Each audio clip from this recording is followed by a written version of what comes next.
Les aventures en plein air promettent de l'excitation, mais parfois elles conduisent à une tragédie inimaginable. Dans cette vidéo, nous allons découvrir 5 nouvelles histoires réelles d'aventuriers qui ont affronté les défis les plus mortels de la nature et en ont payé le prix ultime. Ce sont ces moments où l'ambition rencontre le désastre, laissant derrière eux des leçons glaçantes de survie.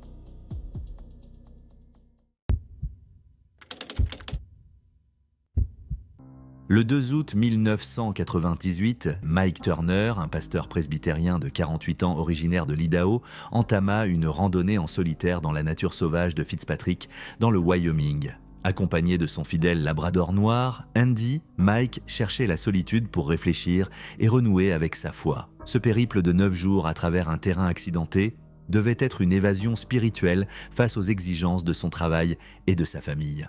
Pourtant, ce qui avait commencé comme une randonnée paisible s'est transformé en un combat pour la survie, menant finalement à une fin tragique. Mike était un aventurier expérimenté, familier des défis des randonnées en pleine nature. Pour lui, ces expéditions étaient bien plus que des aventures physiques. Elles étaient des occasions de renouvellement spirituel et de clarté. Soutenu par sa femme Diane et leurs 3 enfants, Mike partait souvent dans la nature pour trouver paix et force. Le 4e jour de sa randonnée, alors que lui et Andy atteignaient une altitude d'environ 4000 mètres, le chien commença à éprouver des difficultés. Le terrain glacé et accidenté avait blessé ses pattes, ce qui poussa Mike à modifier son itinéraire. Soucieux du bien-être d'Andy, il choisit un autre chemin, une décision qui allait le mener sur une trajectoire dangereuse. Traversant une zone remplie de rochers près d'un lac, Andy fonça vers les arbres. Mike le suivit et découvrit un lac entouré de pierres instables. Tandis qu'Andy buvait joyeusement, Mike tenta de traverser les rochers pour le rejoindre. Mais l'un d'eux se déplaça sous son poids, l'emprisonnant entre d'énormes pierres. Bien qu'il aisé, il était totalement immobilisé. Mike tenta désespérément de se libérer, mais en vain. Réalisant qu'il était coincé, il se concentra sur sa survie. Il disposait de peu de nourriture et de 2 litres d'eau. Le lac n'était qu'à 9 mètres de lui, mais il ne pouvait l'atteindre. Pendant plusieurs jours, il rationna son eau et commença à conserver son urine, espérant la mélanger avec une poudre nutritive qu'il transportait. Son journal retraça l'aggravation de son état et sa perte progressive d'espoir. Les journées étaient marquées par une chaleur écrasante atteignant 37 degrés Celsius, tandis que les nuits étaient glaciales. Dans son journal, Mike exprimait son désarroi grandissant. Au début, il gardait l'espoir d'être retrouvé, mais à mesure que les jours passaient, son optimisme s'effritait. Il évoquait sa peur de perdre ses jambes, de manquer de ressources et de succomber au froid. Son écriture devint de plus en plus sombre, révélant un homme aux prises avec sa foi et sa propre mortalité. Chez lui, Diane s'inquiéta lorsque Mike ne la rejoignit pas comme prévu. Il s'était donné rendez-vous à un endroit précis au 9e jour. Lorsqu'il ne se présenta pas, Diane alerta les autorités, déclenchant une recherche. Cependant, comme Mike avait changé de route, les secours cherchèrent au mauvais endroit. Après 5 jours, les recherches furent interrompues. Le 28 août, 17 jours après la disparition de Mike, 2 randonneurs trouvèrent Andy errant à des kilomètres de la zone de recherche initiale. Le chien était très faible mais toujours en vie. Sa découverte relança les efforts de recherche dans la bonne direction. Le 31 août, le randonneur Jeff Stewart aperçut ce qui semblait être un homme assis près d'un lac sans nom. En s'approchant, il réalisa que l'homme était inerte. Il s'agissait de Mike Turner. Les autorités confirmèrent plus tard qu'il était décédé des suites de l'exposition aux éléments, de la déshydratation et de l'hypothermie. Son corps fut retrouvé près d'1 mois après le début de son périple. Le journal de Mike détaillait ses derniers jours et son amour indéfectible pour sa famille.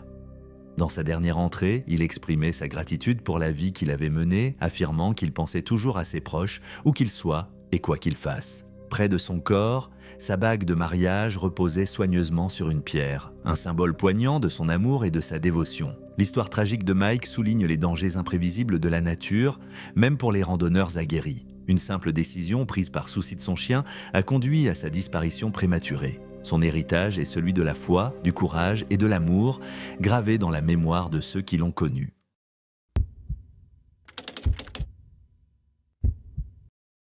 En août 1999, 2 meilleurs amis, Rafi Kodikian et David Coughlin, se lancèrent dans un road trip de Boston, Massachusetts à la Californie. Ce voyage était destiné à célébrer leur amitié avant que Coughlin ne commence ses études supérieures à l'Université de Californie Santa Barbara. Au cours de leur périple, ils décidèrent de camper au Rattlesnake Canyon situé dans le parc national des Carlsbad Caverns du Nouveau-Mexique, une destination connue pour son terrain difficile. Cependant, ce qui devait être une aventure se transforma en tragédie. Âgé de 26 ans, Cody Khan, journaliste en herbe, et Coughlin, analyste en politique de la circulation, partageaient un lien étroit. Ils avaient prévu de camper une nuit dans le canyon et de retrouver leur voiture le lendemain. Mais les choses tournèrent rapidement mal. Le duo se perdit.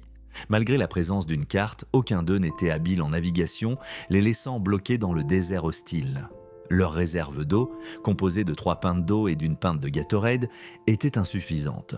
Le désespoir s'installa alors qu'ils tentaient de survivre en léchant des rochers pour en extraire un peu d'humidité et en consommant des fruits de cactus qui leur apportaient peu de nutriments.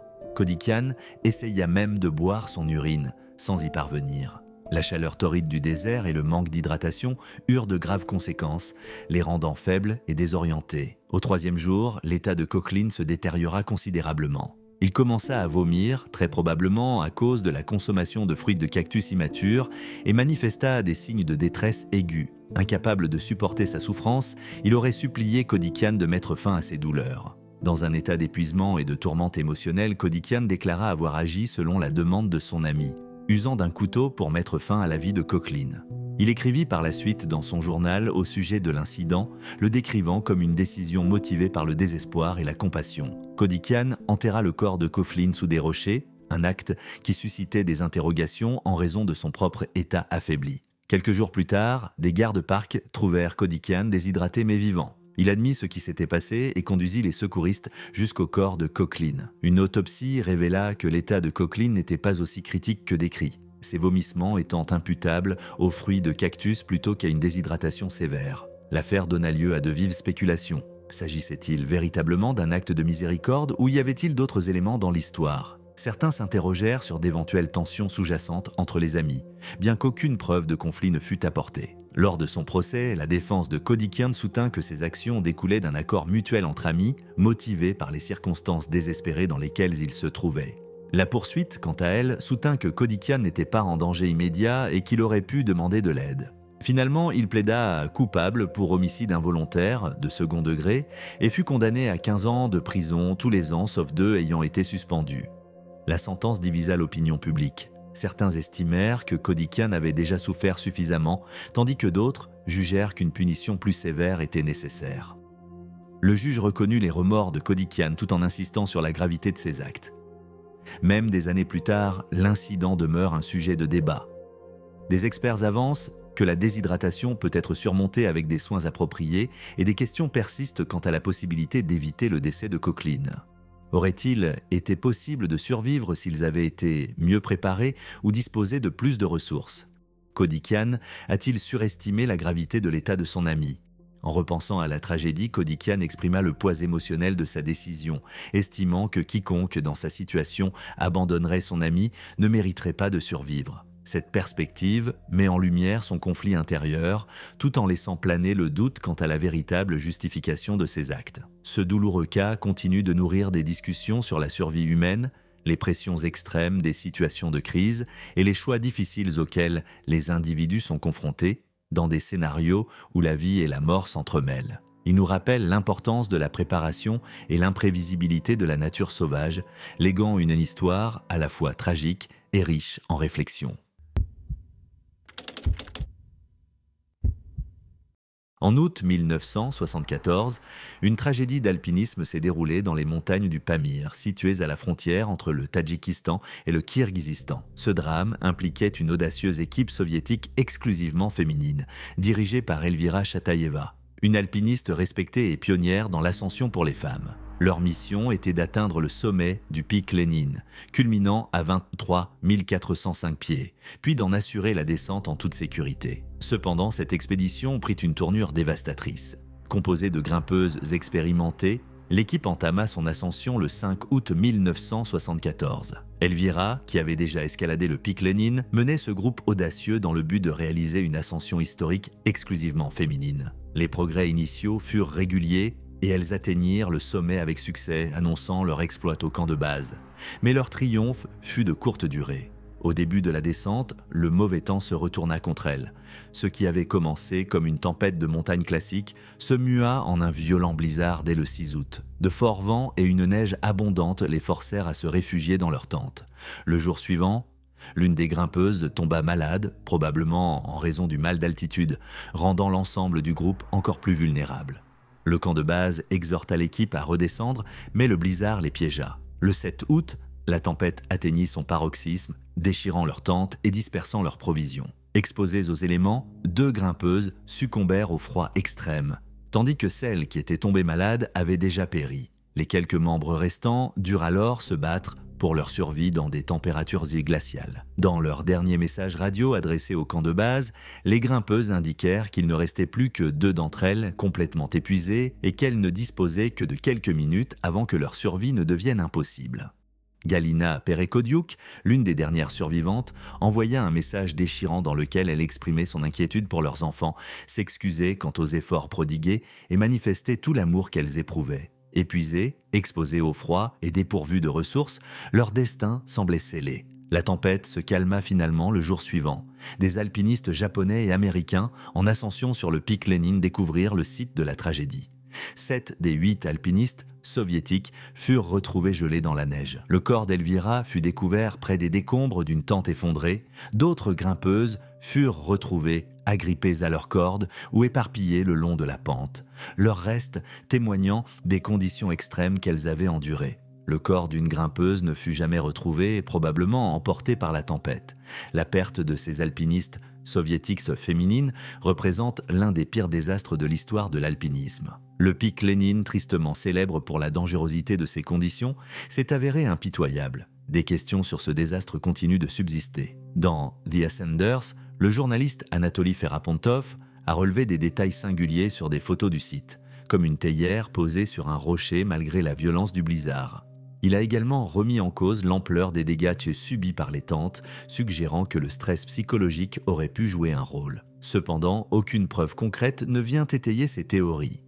Elvira Chataïeva était admirée pour son leadership et son engagement en faveur de l'émancipation des femmes dans l'alpinisme. Diriger cette expédition exclusivement féminine vers le pic Lénine représentait une avancée significative dans la lutte contre les barrières de genre. Les événements d'août 1974 illustrent de manière poignante les risques inhérents à l'alpinisme en haute altitude et démontrent comment l'imprévisibilité de la nature peut transformer une expédition soigneusement préparée en une épreuve mortelle.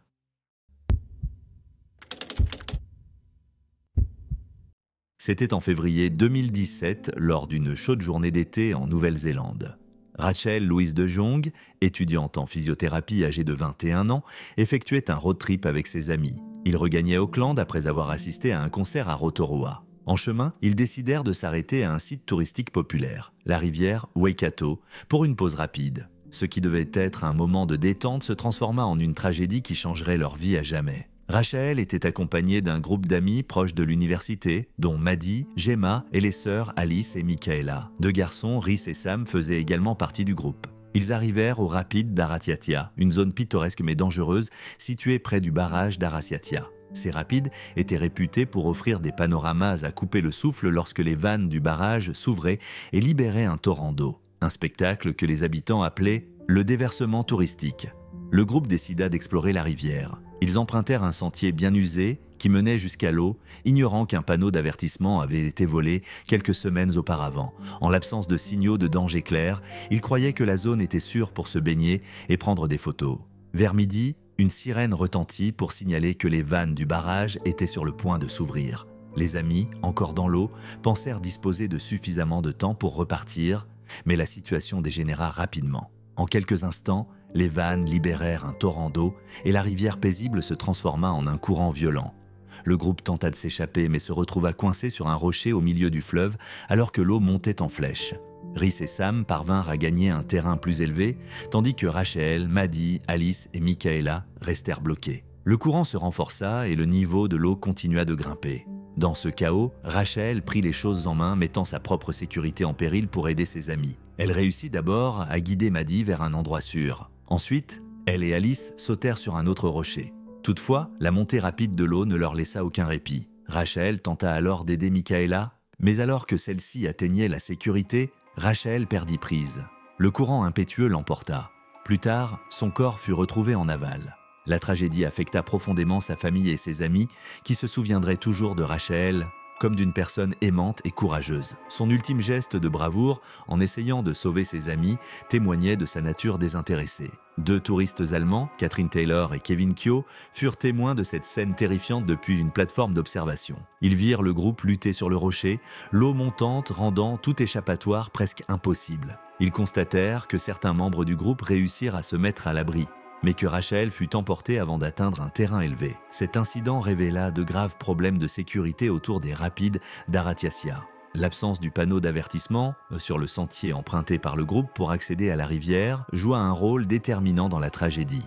Après la mort de Rachel, le conseil municipal local et Mercury Energy, la société en charge du barrage, installèrent de nouvelles clôtures et remplacèrent les panneaux. Pourtant, beaucoup estimèrent que ces mesures étaient insuffisantes. Le père de Rachel, Kevin, exprima sa douleur et sa frustration, la décrivant comme une jeune femme brillante et attentionnée, capable d'apporter de la joie à tous ceux qu'elle rencontrait. Suite à la tragédie, le coroner Wallace Bain mena une enquête et recommanda d'interdire la baignade dans la zone située en aval du barrage. Il insista sur le fait que les avertissements existants étaient inadéquats et qu'une interdiction stricte de la baignade était indispensable pour éviter d'autres pertes de vie. Cependant, le conseil municipal local fit valoir qu'il ne possédait pas l'autorité nécessaire pour imposer une telle interdiction. Malgré toutes ces mesures, les rapides d'Aratiatia demeurent une destination très prisée. Les touristes continuent de s'y rendre et certains osent même se baigner dans la rivière en dépit des risques encourus. Cela soulève des interrogations quant à savoir si des actions suffisantes ont été mises en place pour garantir la sécurité du public. L'histoire de Rachel rappelle à quel point la nature peut être imprévisible et souligne l'importance de disposer d'un dispositif de sécurité clair dans les zones à risque. Sa mort prématurée met en lumière le besoin urgent de renforcer les mesures de protection afin de prévenir de futures tragédies.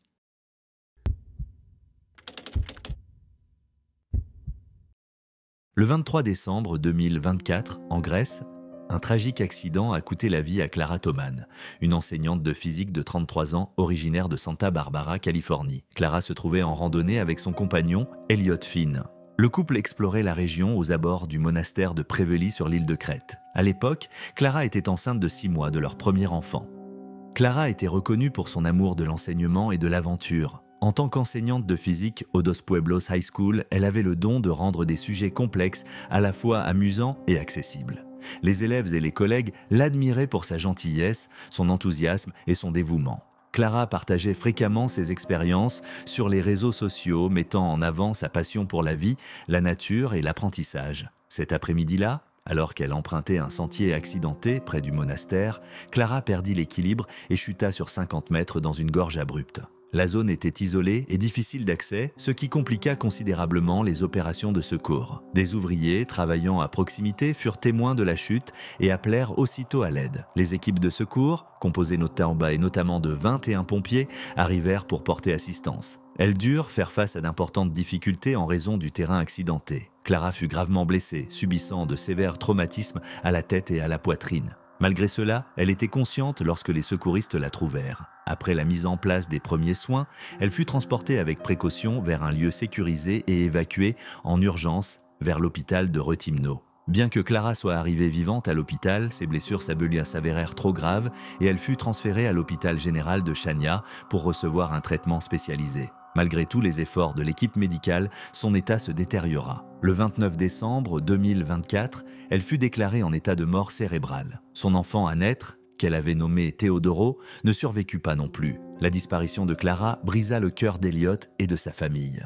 Ses parents et ses frères et sœurs se rendirent en Grèce pour être à ses côtés durant ces derniers jours. La famille partagea sa douleur et ses souvenirs sur le site Caring Bridge, décrivant Clara comme une enseignante dévouée et une personne aimante qui savait rassembler les gens. L'un des souhaits de Clara était de donner ses organes. Sa famille respecta cette volonté et son cœur, son foie, ainsi que son pancréas furent transplantés à des patients dans le besoin. Ce dernier geste de générosité témoignait de son engagement de toute une vie à venir en aide aux autres. Au Dos Pueblos High School, les élèves se rappellent d'elle comme d'une enseignante qui rendait l'apprentissage agréable et les soutenait tant en classe qu'en dehors. Des parents racontèrent avec émotion comment leurs enfants adoraient être dans sa classe. Et l'une d'entre eux, Jennifer Gamet-Sparrow, qualifia Clara d'enseignante préférée de son fils. Le directeur Bill Woodard exprima le chagrin de l'établissement en décrivant Clara comme une éducatrice bienveillante et inspirante. Collègues et élèves pleurèrent sa perte, se rappelant sa capacité à créer des liens avec chacun et l'impact positif qu'elle eut sur d'innombrables vies. Elliot partagea la manière dont lui et la famille de Clara faisaient face à leur deuil. Elliot prévoyait aussi de disséminer les cendres de Clara en Grèce et en Turquie, des lieux qu'ils avaient prévu d'explorer ensemble. Les restes de Clara et de son bébé furent incinérés à Athènes le 3 janvier 2025. L'histoire de Clara soulève des questions difficiles quant à la manière dont une telle tragédie aurait pu être évitée. Malgré les innombrables « et si », la réalité demeure. Bien que sa vie ait été écourtée, le souvenir de Clara perdure au travers de sa famille, de ses élèves et de toutes les personnes qu'elle a inspirées. Son dévouement à l'enseignement et l'amour qu'elle portait à sa famille et à ses amis continuent d'être célébrés. L'héritage de Clara est celui de la bienveillance, de la passion et de la générosité, aussi un hommage durable à la vie pleine de sens qu'elle a menée.